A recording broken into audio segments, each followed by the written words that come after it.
Railway track की चुड़ैल horror कहानी, भूतिया हॉर्न की गूंज। स्थान झारखंड का एक छोटा सा गांव दुमका, जो घने जंगलों और सुनसान पटरियों से घिरा हुआ है। गांव से लगभग 3 किलोमीटर दूर एक पुराना रेलवे ट्रैक है, जहां सालों से कोई ट्रेन नहीं गुजरी। प्रस्तावना: 2008 की गर्मियों में गांव के लोग एक अजीब सी आवाज से परेशान होने लगे।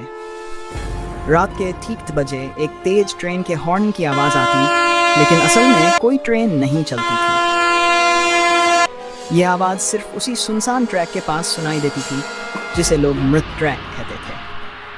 मुख्य पात्र राहुल मिश्राल, रेलवे विभाग में कार्यरत, 2008 में ट्रैक की जांच के लिए भेजा गया।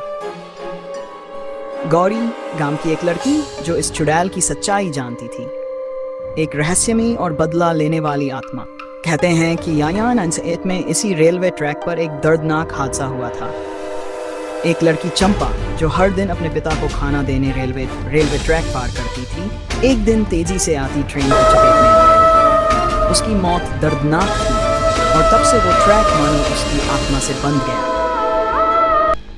साल बाद 2008 में गांव में एक नई ट्रेन योजना को मंजूरी मिली और ट्रैक की मरम्मत का कार्य शुरू हुआ।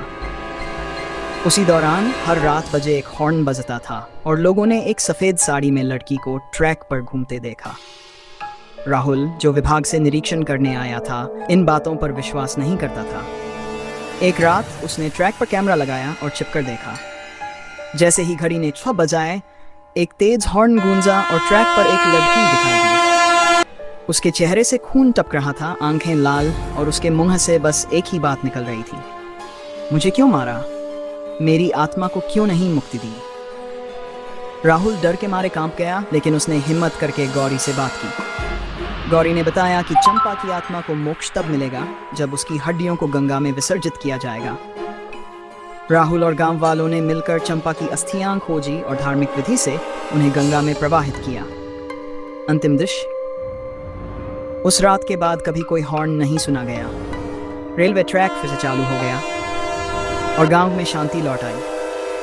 लेकिन गांव के बूढ़े आज भी कहते हैं, अगर कोई उस ट्रैक से बिना मन की इजाजत गुजरे तो हॉर्न फिर गूंज सकता है।